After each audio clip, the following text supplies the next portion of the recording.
하나님의 말씀은 구약 성경 창세기 18장 16절에서 19절 말씀입니다.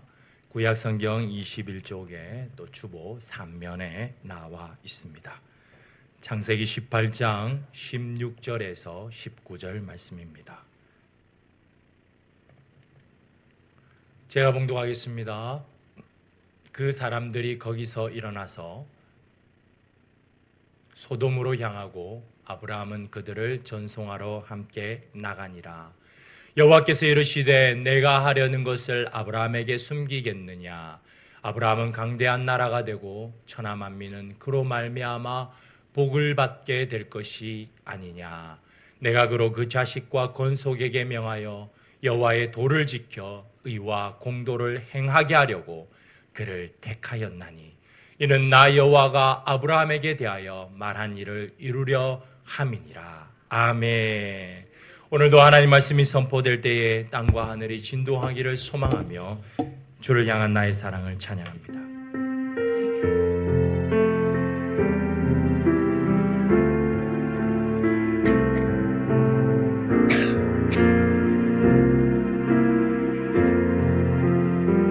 주를 향한 나의 사랑을 주께 고백하게 하소서.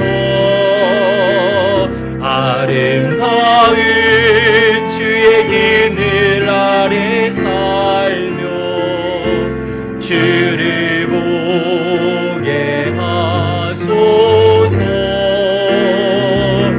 주님의 말씀 선포될 때에 땅과 하늘 진동하리니 나의 사랑 고백하리라. 나의 그주 나의 진리 주님의 말씀 선포될 때에 땅과 하늘 진동하리니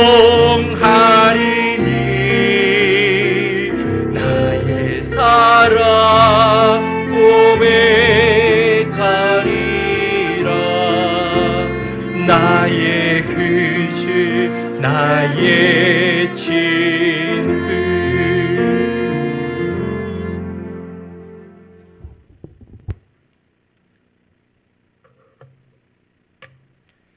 대한민국 국민이라면 누구나 지켜야 하는 의무가 있습니다. 그 의무는 네 가지이기에 국민의 4대 의무라 불립니다. 그 의무는 우리가 아주 잘 아는 것처럼 교육의 의무, 근로의 의무, 납세의 의무, 국토 방위의 의무입니다. 이것은 대한민국이라는 나라에 속하면 누구나 지니는 의무입니다. 우리는 성도로서 하나님 나라에 속합니다. 그렇다면 이 하나님 나라에도 지켜야 할 의무가 있을까요? 있다면 하나님 나라에서는 어떤 의무를 다해야 하는 것일까요? 하나님 나라 백성의 의무라는 제목으로 창세기 18장을 중심으로 함께 말씀을 나누고자 합니다. 오늘 본문은 이 아브라함의 중보기도로 매우 잘 알려진 본문입니다. 중보기도 교육을 하는 내내 창세기 18장의 이 아브라함의 중보기도와 또 출애굽기 32장의 모세의 중보기도는 계속 강조되었습니다. 왜냐하면 아브라함은 조카 롯을 위해서 실질적으로 무려 6번이나 기도하기 때문입니다. 그렇다면 왜 아브라함은 조카 롯을 그리고 소돔 땅을 위해서 실질적으로 무려 6번이나 기도하고 있습니까? 아브라함은 조카 롯이 있는 소돔 땅을 위해 왜 그렇게 6번이나 하나님 앞에서 두려움을 감당하면서 기도했을까요?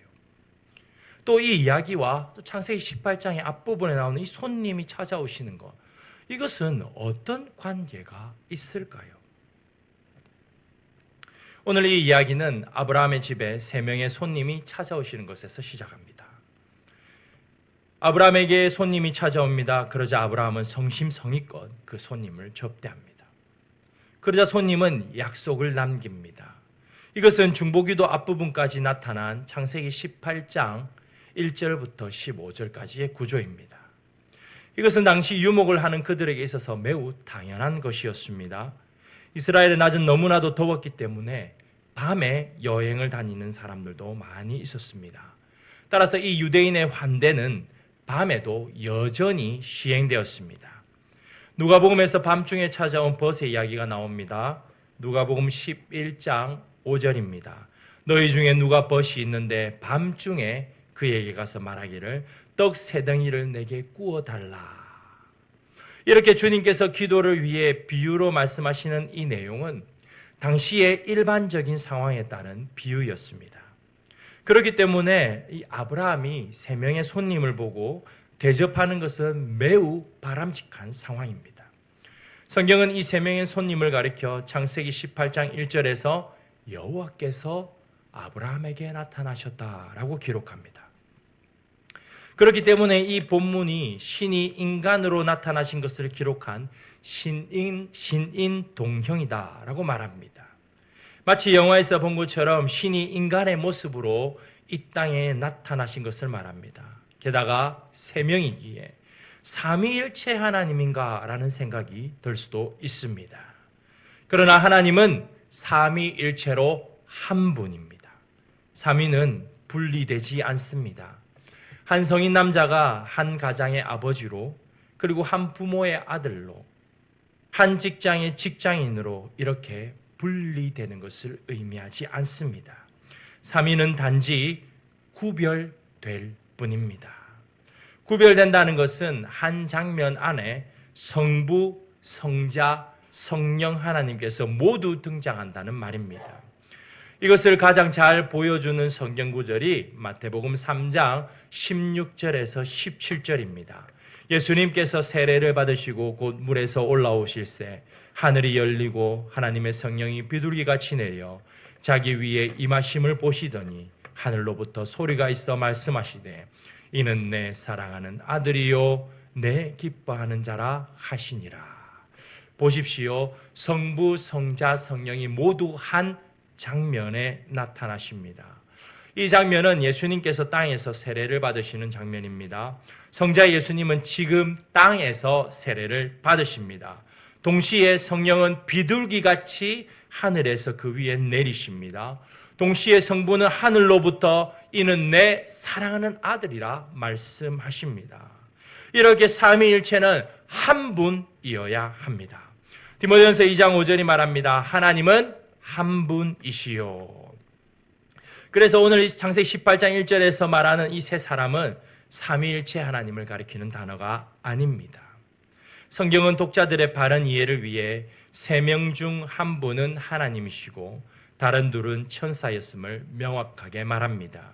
이렇게 성경은 문맥을 살피는 것이 매우 중요합니다. 창세기 18장 22절입니다. 그 사람들이 거기서 일어나서 소돔으로 향하여 가고 아브라함은 여호와 앞에 그대로 섰더니 그들인 둘은 소돔으로 갔고 한 분은 가지 않으셨습니다.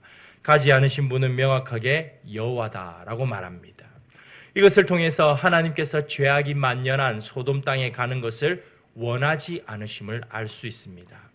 그리고 이것은 이 본문을 풀어내는 중요한 실마리가 됩니다. 따라서 둘은 여호와 하나님의 천사들입니다. 자, 그렇다면 이제 질문을 하나 드립니다. 아브라함은 이 세 사람을 보고 딱 하나님이신 것을 알았을까요? 아니면 몰랐을까요? 예배 전에 우리는 오늘 본문이 있는 창세기 18장을 읽어보셨을 것입니다. 그래서 아실 것입니다. 창세기 18장을 읽으면 아브라함이 하나님을 아는 것도 같고 이 손님들이 하나님임을 아는 것도 같고 아닌 것도 같습니다. 왜냐하면 아브라함은 이어서 바로 3절에서 넙죽 엎드립니다. 그들을 보고 내 주여 이렇게 부르고 있기 때문입니다. 그렇다면 어떻습니까? 아브라함은 그 세 사람을 보고 하나님이 오셨구나라는 것을 알았을까요? 몰랐을까요? 정답은 무엇이겠습니까? 정답은 창세기 18장에 나오지 않습니다. 이게 성경의 매력이지요. 히브리서 13장에 나옵니다. 히브리서 13장 2절입니다. 우리 함께 읽어보시겠습니다. 손님 대접하기를 잊지 말라. 이로써 부지 중에 천사들을 대접한 이들이 있었느니라. 정답은 무엇입니까? 알았습니까? 몰랐습니까? 몰랐습니다. 부지 중에. 아브라함은 방문객이 하나님이신 줄 몰랐습니다. 그러나 그 당시의 환대 문화를 따라서 세 명이 이렇게 오니까 넙죽 엎드려서 그들을 환영하였고 존대하였습니다. 히브리서 13장 2절을 보시면 대접한 이들이 있다고 말합니다. 한 명은 아브라함이고 그럼 또 다른 사람은 누구이겠습니까? 바로 이어 나오는 롯입니다. 창세기 19장 1절입니다. 저녁 때에 그 두 천사가 소돔에 이르니 마침 롯이 소돔 성문에 앉아 있다가 그들을 보고 일어나 영접하고 땅에 엎드려 절하매. 18장에는 아브라함이, 19장에는 롯이 그 일을 행합니다. 창세기 18장에서 아브라함의 한 행위가 그대로 19장에서 롯을 통해서 드러납니다. 그들이 늘 하듯이 손님을 극진히 대접하였습니다. 아브라함은 그에게 물을 가져다 주어 발을 씻고 나무 아래서 쉬게 하기를 요청합니다. 왜냐하면 그때는 가장 더운 시기고 시간이기 때문입니다. 그러자 그들이 허락합니다. 아브라함은 장막으로 들어가 그들을 위하여 음식을 준비합니다. 그런데 그 손님들이 갑자기 사라를 찾습니다. 굉장히 의도적이지요. 사라는 지금 아브라함과 같이 있지 않습니다. 손님이 와서 한다는 것이 아브라함의 아내를 찾는 것은 의례적이지요. 예외적인 행위입니다. 의례적이지 않습니다. 그렇기 때문에 이 떨어진 장소에서 지금 음식을 만들고 있는 이 사라를 찾고 있습니다. 이 말은 아브라함의 아내가 사라라는 것을 그 손님들이 알 길이 없다는 것을 말합니다. 그런데 지금 찾고 있습니다. 이것은 마치 아벨을 죽인 가인에게 하나님께서 질문한 것을 연상시킵니다. 창세기 4장 9절입니다. 여호와께서 가인에게 이르시되 내 아우 아벨이 어디 있느냐? 이것은 아벨이 어디 있는지 하나님께서 모르셔서 하는 질문이 아닙니다. 이 모든 것을 지켜보고 계셨음을 하나님께서 이 질문을 통해서 가인에게 말씀하십니다. 마찬가지로 사라가 어디 있느냐라는 질문을 하는 것은 지금 질문하고 있는 분이 하나님이심을 서서히 드러내시고 있는 장면입니다. 그렇기에 이어서 사라에게 앞서 말하던 씨의 약속을 다시 한번 상기시킵니다. 아들이 있을 것을 말합니다. 자신의 육체적 상황을 정말 너무나 잘 알고 있던 사라는 아브라함처럼 비웃습니다. 사라의 육체에 관하여 11절부터 12절에서 묘사하고 있습니다. 그래야 이 사라는 아이를 낳을 수 있는 육체가 아님을 분명하게 성경에 기록합니다. 따라서 사라가 이렇게 웃는 것은 허탈한 웃음입니다. 허허 이렇게.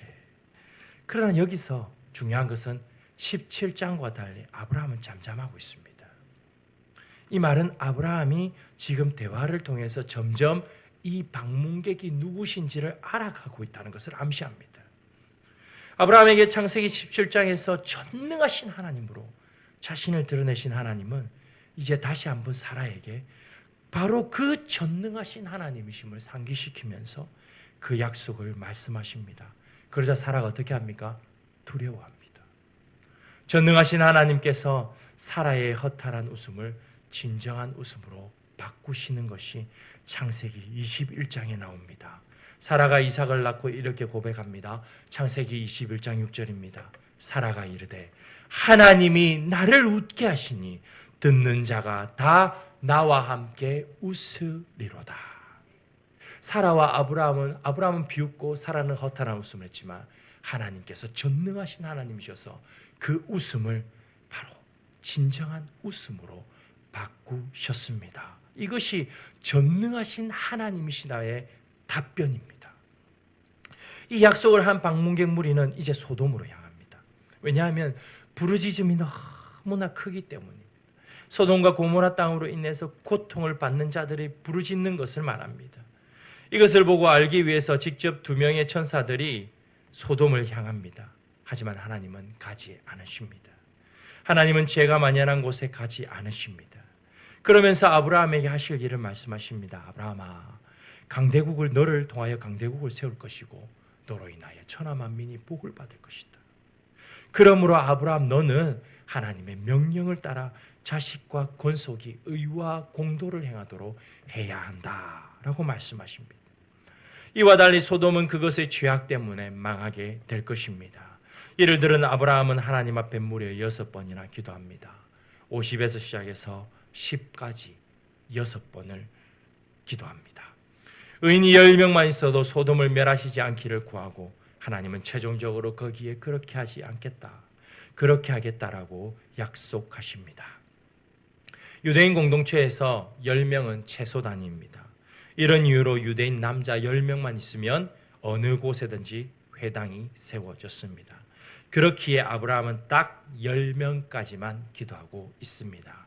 이 말은 10명이 없다는 것은 결국 그곳에 아무도 없다는 것을 의미하기 때문입니다.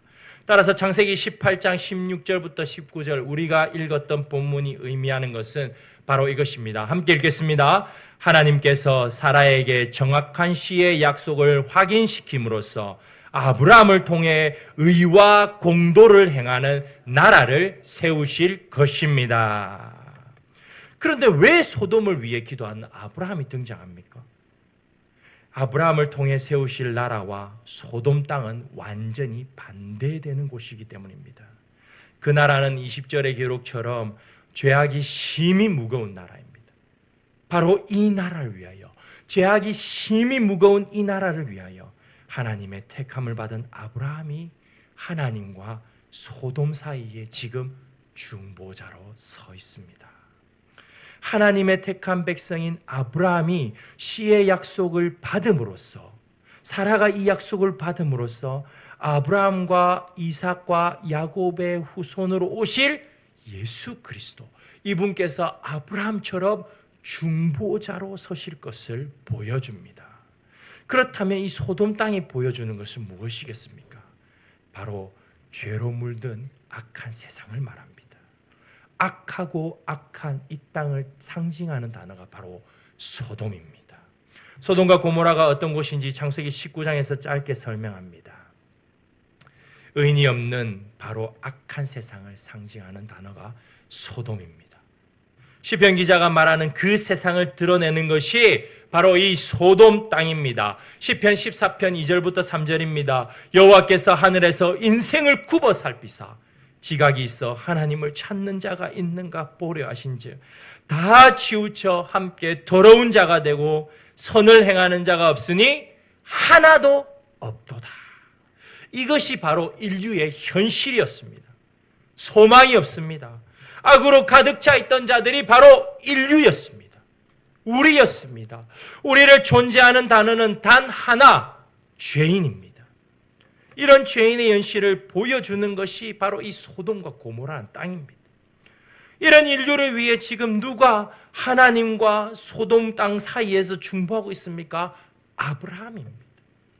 이를 통해서 이 악한 세상 가운데 중보자로 서실 분이 누구임을 말하고 있습니까? 아브라함과 이삭과 야곱의 후손으로 오실 예수 그리스도 주님을 보여주고 계십니다. 갈라디아서 1장 4절입니다. 그리스도께서 하나님 곧 우리 아버지의 뜻을 따라 이 악한 세대에서 우리를 건지시기려고 우리 죄를 대속하기 위하여 자기 몸을 주셨으니, 바로 이 악한 세대에서 우리를 건지시려고 오신 분은 예수 그리스도 주님이시기 때문입니다.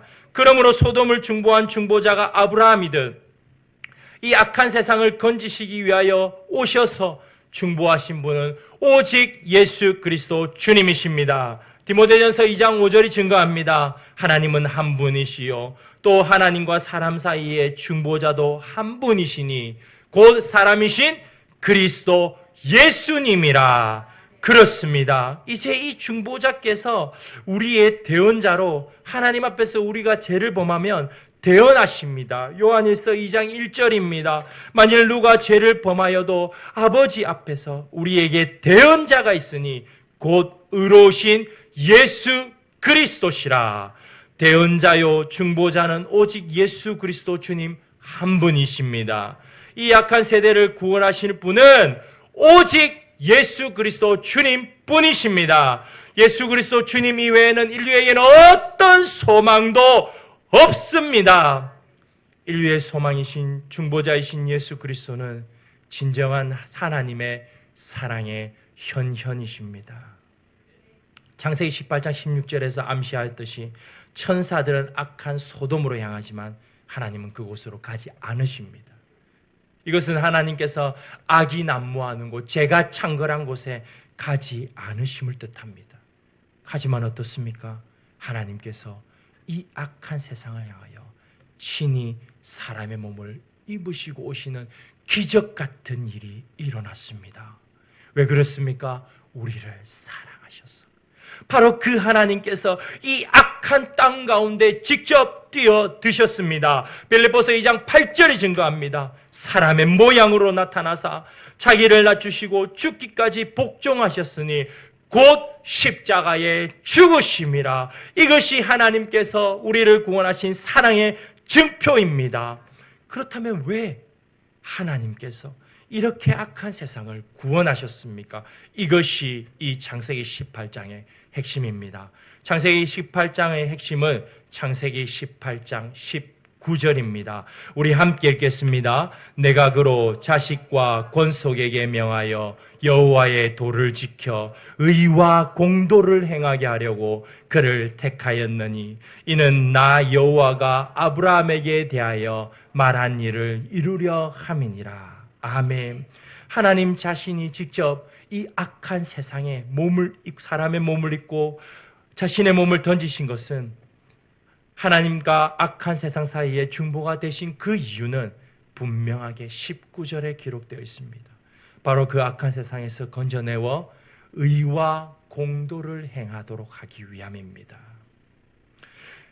18절과 함께 볼 때에 의와 공도를 행하는 하나님 나라를 세우기 위함입니다. 그렇다면 여기서 말하는 의와 공도가 무엇입니까? 의와 공도는 주님의 보좌의 기초입니다. 시편 97편 2절입니다. 의와 공평이 그의 보좌의 기초로다. 의와 공평, 의와 공도는 주님의 보좌의 기초입니다. 주의 보좌가 있는 곳에 의와 공도가 나타난다는 것을 의미합니다. 주님의 보좌가 있는 주님의 나라는 의와 공도로 세워지는 나라입니다. 예수 그리스도의 중보 사역을 통하여 하나님 나라를 세우실 것을 말씀하십니다. 하나님께서 직접 이 땅에 중보자로 오셔서 구원하여 세우시는 하나님 나라는 의와 공도를 행하며 오직 하나님 한 분만을 경외하도록 택하신 나라입니다. 하나님께서 다스리시고 하나님께서 중보자가 되시며 하나님께서 택하여 하나님 한 분만을 경외하도록 하시는 그 나라가 바로 하나님 나라입니다. 하나님 나라를 위하여 하나님께서 아브라함을 택하셨다는 것에 우리는 주목해야 합니다. 여기서 택하다는 말은 알다는 뜻입니다. 말로 언약적으로 아는 관계를 뜻합니다. 이미 약속한 자임을 말합니다. 그렇습니다. 창세기 15장부터 계속해서 하나님과 아브라함은 이 관계를 해왔기 때문입니다. 언약의 파트너로 세웠다는 말입니다. 택함을 받은 존재임을 뜻합니다. 따라서 하나님께서 이 아브라함을 의와 공도를 행하는 하나님 나라를 세우시기 위하여 택하셨음을 깨닫습니다. 아브라함의 어떤 것 때문이 아닙니다. 아브라함은 하나님의 약속을 끝까지 믿지 못하는 누를 범했던 자였음을 우리는 살펴보았습니다. 택함은 전적으로 은혜입니다. 아브라함과 이삭의 후손으로 오신 예수 그리스도께서 이제 우리를 이 은혜로 택하여 아브라함의 자손인 우리를 그 나라에 들어가게 하셨습니다. 골로새서 1장 13절입니다. 그가 우리를 흑암의 권세에서 건져내사 그의 사랑의 아들의 나라로 옮기셨으니. 이런 이유로 바울 사도는 우리를 가리켜 하늘의 시민권을 가진 자다라고 말합니다. 빌립보서 3장 20절입니다. 그러나 우리의 시민권은 하늘에 있는지라 거기로부터 구원하는 자 곧 주 예수 그리스도를 기다리나니. 그렇습니다. 우리는 바로 이런 존재들입니다. 우리가 똑같이 이 땅에서 살며 기도하며 살아가고 있지만 우리는 우리 주변에 있는 사람들과 달리 하늘에 속한 자들입니다. 하늘에 속했다는 것은 하늘로부터 임하시는 구원자인 예수 그리스도를 기다리는 자임을 말합니다. 우리 주변에는 많은 사람들이 있습니다. 그들도 사람이고 우리도 사람이고 우리는 그들과 함께 섞여서 살아갑니다. 전혀 외모로 봤을 때 다르게 보이지 않습니다. 우리가 서양 사람들을 보면 모두 미국 사람인 줄 아는 것과 같습니다. 왜냐하면 미국이 세상에서 가장 큰 영향력을 지닌 나라이기 때문입니다. 하지만 그렇습니까? 서양에는 영국인도 있고 네덜란드인도 있고 독일인도 있고 다양한 나라의 사람들이 있습니다. 마찬가지로 서양 사람들도 아시아인을 볼 때 모두 중국인으로 여깁니다. 그런데 아시아에는 중국인만 있는 것이 아닙니다. 우리도 있고 일본인도 있습니다. 바로 이것입니다. 사람들이 보기에 겉모습은 우리가 다른 이들과 똑같고 살아가는 방식도 비슷한 것 같지만 우리는 소속이 다릅니다. 우리는 지금 땅을 버타며 살아가지만 우리의 궁극적인 소속은 하늘이기 때문입니다. 로마에 가면 로마법을 따르는 말이 있지요. 로마 사람들은 로마법을 따라 행합니다. 마찬가지로 하늘에 속한 자, 하나님 나라에 속한 자들은 하나님의 법을 따라 살아가야 합니다.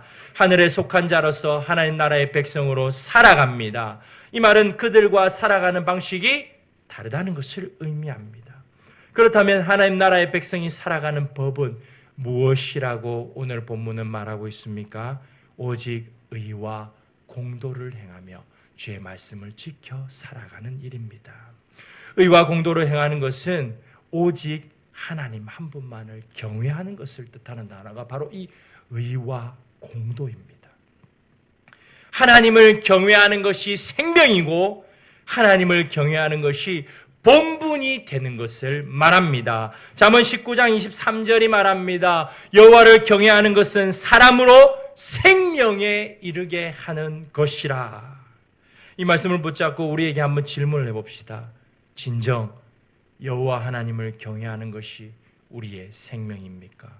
못 먹고 못 입고 내 삶이 불평불만으로 가득 찰 수밖에 없는 그러한 상황으로 있을 때에 해도 아무것도 되지 않는 그러한 삶에 내 삶은 실패다라고 느껴지며 절망이 엄습할 때에 이런 상황에서도 하나님을 경외하는 것이 생명임을 고백할 수 있겠습니까? 잘 먹고 잘 살고 잘 되고 평안하고 하는 것마다 승승장구할 때 그럴 때는 모든 것이 하나님의 복이고 하나님의 은혜입니다 라고 고백하지만 우리 인생의 강력한 유라굴로와 같은 강풍이 확 몰아쳐서 우리를 뒤집어 엎을 때에 우리는 과연 여호와 하나님을 경외하는 것이 생명이라고 고백하고 있습니까? 어느 누가 쉽게 그렇습니다. 이런 상황에서도 여호와를 경외하는 것이 우리의 생명입니다 라고 여기겠습니까? 그때에는 오히려 하나님 내한테 왜 이러십니까? 여호와를 원망하는 것이 더 쉬울 것입니다. 그래서 인생의 모든 것을 깨달은 지혜의 왕인 솔로몬이 우리 인생의 결론을 내려줍니다. 우리 전도서 12장 13절입니다. 함께 읽겠습니다. 이래 결국을 다 들었으니 하나님을 경외하고 그의 명령들을 지킬지어다. 이것이 모든 사람의 본분이니라. 아멘. 여기서 말하는 본분은 완전히 해야 할 의무를 뜻하는 단어입니다. 국민이 지켜야 할 것을 의무라고 말하였듯이 하나님 나라의 백성이 지켜야 할 완전한 의무는 여호와 하나님 한 분만을 경외하고 그의 말씀을 지켜 행하는 일입니다. 대한민국 성인 남성이 국방의 의무를 다하고 싶지 않다고 군대를 가지 않아도 괜찮겠습니까? 괜찮지 않습니다. 마찬가지로 하나님 나라의 백성은 하나님을 두려워하며 하나님을 그리하여 하나님을 사랑하는 이 하나님을 경외하는 의무를 지닙니다. 그리하여 하나님을 사랑하고 하나님을 경외하기에 주의 말씀을 따라 살기 위해서 몸부림쳐야 하는 이 의무를 지닙니다. 요한복음 14장 21절입니다. 나의 계명을 가지고 지키는 자라야 나를 사랑하는 자니 나를 사랑하는 자는 내 아버지께 사랑을 받을 것이요 나도 그를 사랑하여 그에게 나를 나타내리라. 어느 집에 두 아들이 있습니다. 잘 아시는 이야기들입니다. 한 아들은 우산을 팝니다. 다른 한 아들은 나막신을 팝니다. 어머니는 비가 오면 나막신 파는 아들 때문에 걱정이 태산입니다. 그런데 어머니 날이 좋으면 이 우산을 파는 아들 때문에 걱정이 태산입니다. 이것이 어쩌면 우리의 모습이 아닐까요? 하나님께서 우리의 삶을 풍성하게 채우시면 우리가 기뻐했다가 우리에게 어려움이 닥치면 그 일로 인해 걱정하고 우리를 풍성하게 채우셨던 하나님은 까맣게 잊은 채 걱정하고 염려하고 여기에 집중하면서 나아가 하나님을 원망하기도 합니다. 그래서 그 이야기가 이렇게 바뀌었는지도 모르겠습니다. 똑같이 두 아들이 우산과 나막신을 팝니다. 비가 옵니다. 이제는 어머니는 우산 파는 아들로 인해서 기뻐합니다. 비가 그치고 날이 좋습니다. 그러면 어머니는 나막신 파는 아들로 인해서 기뻐합니다. 바로 이것입니다. 우리가 하나님의 백성으로서 의와 공도를 행하며 하나님을 경외하는 의무를 다할 때에 내 인생에 바람이 불어도 우리는 이렇게 말할 수 있습니다. 괜찮습니다. 파도가 일어도 괜찮습니다. 나는 괜찮습니다. 바람을 만드신 분은 하나님이시기 때문이지요. 파도를 일게 하시는 분도 하나님이시기 때문입니다. 바로 그 하나님을, 바람과 파도를 만드신 그 하나님을 내가 경외하기 때문에 나는 괜찮습니다. 이렇게 고백할 수 있습니다. 우리 옆 사람에게 이렇게 고백합시다. 하나님을 경외하는 것이 우리의 의무입니다. 하나님을 경외하는 것이 교회 공동체의 의무입니다.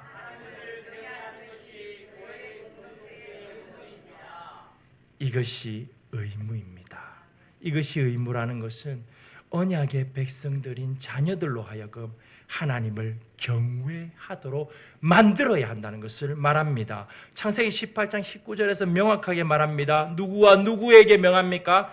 자식과 권속에게 명하라. 하나님께서 맡기신 자녀들에게 너는 하나님을 경외하고 살아야 한다는 것을 가르치는 것은 부모의 임무입니다. 의무입니다. 반드시 가르쳐야 합니다. 그것이 우리의 생명이라는 것을 자녀들에게 꼭 가르쳐야 합니다. 주님 없이는 너희들은 한순간도 살 수 없다는 것을 듣든지 안 듣든지 꼭 가르쳐야 합니다.